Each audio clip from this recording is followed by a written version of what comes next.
Hey guys, welcome to my first ever comprehensive and complete media editing course. It's called Introduction to Multimedia Editing, and it's multimedia because we're going to deal with different types of media.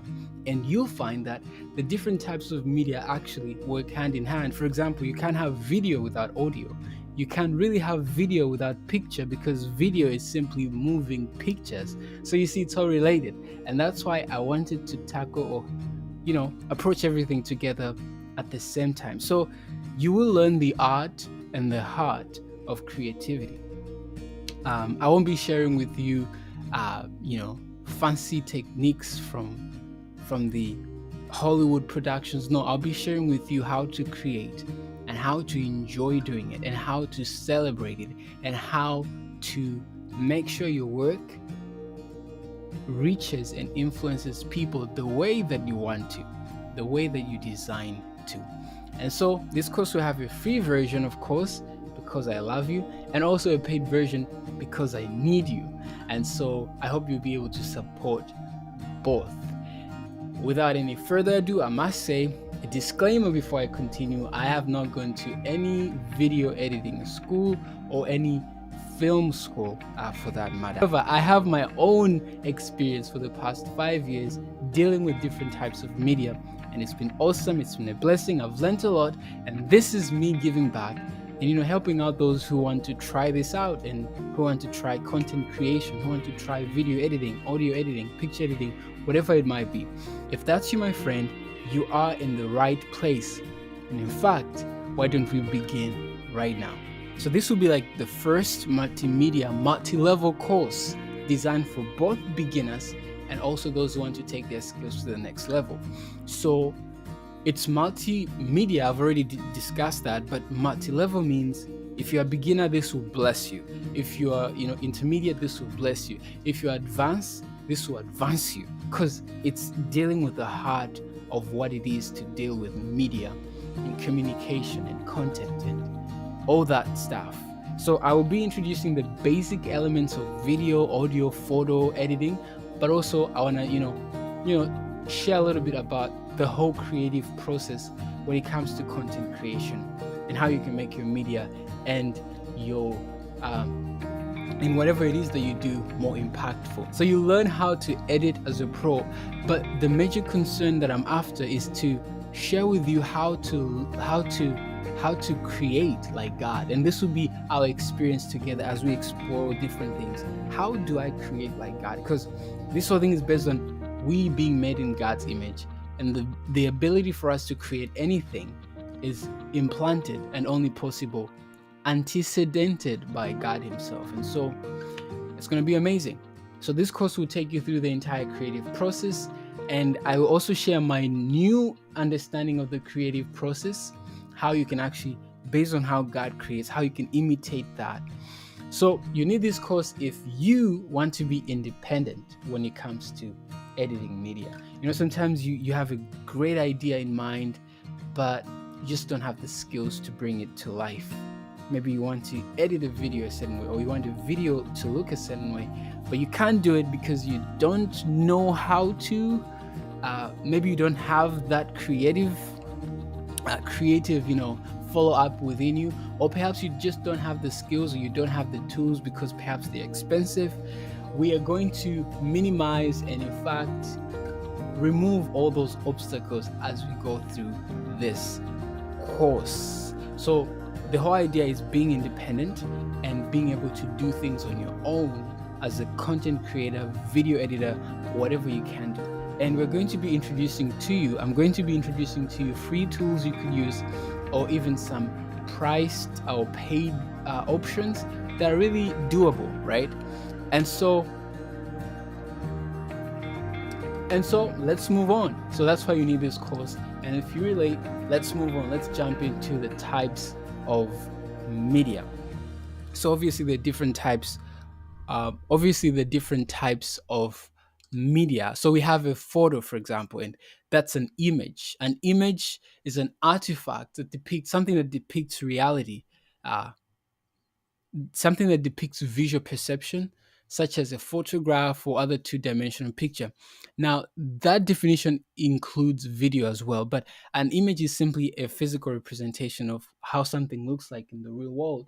For example, um, okay, never mind. For example, what you see on the screen is a picture. It shows how something looks in the real world. Now, obviously, there are different things involved in how do you capture that, how do you store that, and all that. We won't get into all those details. That will be for advanced version. But just know there's a photo and then there's audio, which should be the digital audio representation as well of sound. So sound can actually be recorded and stored in a way and can be replayed, and all that is really something that's awesome. And you need, if you're going to edit audio or photo, you need to understand how do these things work. And that's for the pro version that will of the course that we get into. And then you have video, which is also video that is recorded. Now let's talk about the creative process. And this guy by the name of Graham Wallace, he was an English social psychologist. He wrote a book entitled The Art of Thought. And in it, he outlined the model of creativity, which is what people use today in almost all creative spaces, be it writing, you know, be it creating something, even in video and audio, even photo production or production media production in general.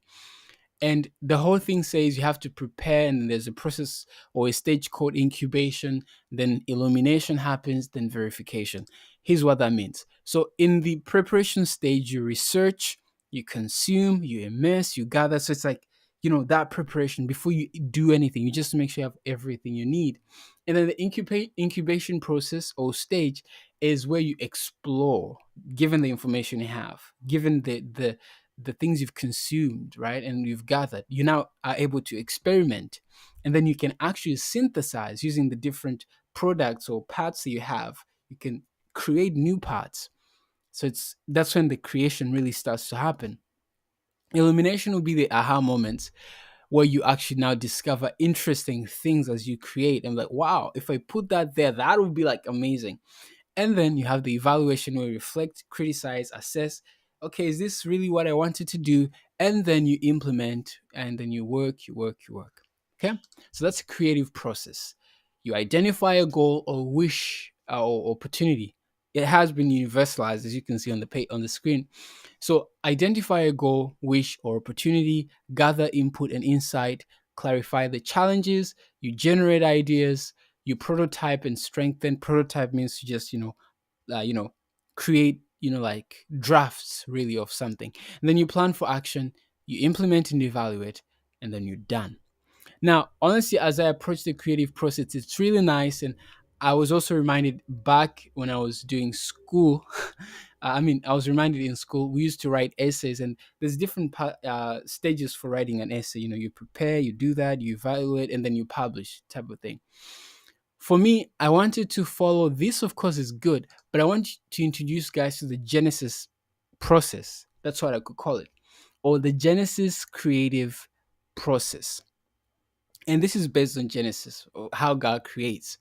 And I love these verses that says, "By the word of the Lord were the heavens made, and all the host of them by the breath of his mouth. For he spake, and it was. He commanded, and it stood fast. He laid the foundations of the earth, that it should not be removed forever." There are principles that God used in creating us and in creating the whole universe. And I think it would do us good if we just, imitated them or followed them. It'll be like so mind blowing. So if you observe Genesis 1, for example, you see that the Spirit of God moves upon the face of the waters. God then speaks and commands things into existence. He says, "Let there be this and let there be that," and it is. And then there's objects that he calls into existence that are predefined. For example, God said, "Let there be light." He didn't say, "Let there be something that looks like," and he just said light, because it's predefined. He knows exactly what he is bringing into existence even before its existence. So there's something that must have happened in his mind, and that speaks to the preparation process in the creative process. And then God approves his work. After he creates, he says, and he saw that it was good. And then he moved on. right? And then even when he saw that it wasn't good, he did something about it. For example, it says that God saw that it was not good for man to be alone. Therefore, he created. You see, so you evaluate and see, okay, I've done this. Is it good? Is it, you see what I'm saying? And then number five, you rest, or God rests. From these alone we can draw so much wisdom on how we need to follow the creative process. So it doesn't matter what you're creating, video, anything. This is general creative process. Before you create something, you need to prepare, right? There's a saying that poor preparation there's a saying that says poor preparation leads to poor performance. Well, I'll call it this way. I'll put it this way: poor preparation leads to poor production, right? And so you need to prepare. But if you want to bring the God effect into this, you not only need to prepare, you need to prepare, for those of you who pray, because when you pray, you're actually now communicating with the mind of God, which is the source of all creativity, all knowledge, all truth. So you can only imagine what's going to happen if you do it that way. So, prepare, research, do all you can, but make sure you're fully prepared. And then you can start, brainstorming things and, speaking things into existence. Make sure everything is predefined. And and then after you create and you brainstorm, and you can even mix this with it, sorry, you can also mix this with the already known creative process. This is just an addition that I think is very powerful and most of the times missing when it comes to the creative process. So evaluate your work. Make sure you do evaluate your work. Sometimes you edit a video, audio, picture, whatever, and then you just think, okay, it's good enough, and then you publish. Before you publish, make sure you evaluate and see, is this really good? Is this really what is this does this represent me? Is this what I'm really going to share with people? So that's very, very important. And then afterwards, which is actually a very powerful point as well in the Genesis creative process, you need to rest. Sometimes with this creativity, you get into a cycle of overworking and restlessness, which is really detrimental and destructive as well. So you need to rest. And the resting is not just ceasing from what you're doing or taking a break. It's actually celebrating what you did and looking back at what you did, reflecting back and enjoying what you've created. So I hope that helps, really. I hope. And let me know what you guys think about this Genesis creative process in the comments below. So now let's get into the different types of editing now. And let's see which one you guys want to do, and depending on which one you like, we'll go ahead and start our pro version of the course that is paid, so you guys can help me out here. So video editing, what is it exactly? So video editing is the manipulation and arrangement of video shots. It's that easy. You just take video shots. You don't have to understand how video works. Just take the video shots, manipulate them, arrange them to create something. So that's easy, right? And video editing is used to structure and present all video information. It's all about structure, organization, the creativity behind that, including films and television shows, video advertisements, and video essays.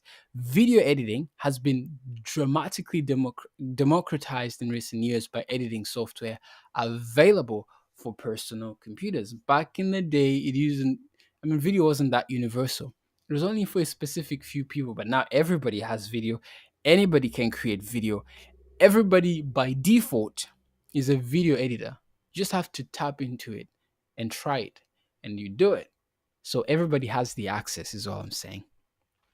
And with the introduction of mobile phones as well, and we actually have powerful editing softwares on the mobile phone as well, so it doesn't have to be on the computer. Now, of course, editing can be tedious and difficult, but that's why I'm here to make it easier for you. So I don't know if you are interested in video editing, but we'll get into the bits and parts of that. Uh, Now, generally, before I even get into the editing, I just want to highlight different types of editing that you will encounter.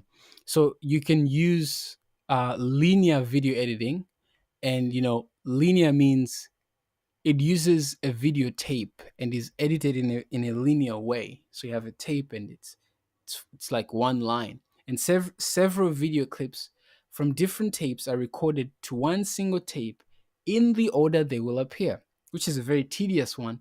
And this is how they used to edit videos back in the day. But now I think we have the non-linear editing systems, which allow video to be edited on computers with specialized software. This process is not destructive to the raw video footage and is done by using programs such as DaVinci Resolve, something that we'll look into, Avid Media Composer, Adobe Premiere Pro, and Final Cut Pro.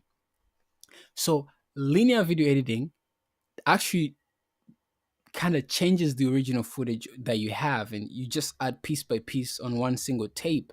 But non-linear means you can still store the original file of the video, bring it into your timeline, which is where you do the editing stuff, and then add some manipulations, but you still have the original file saved.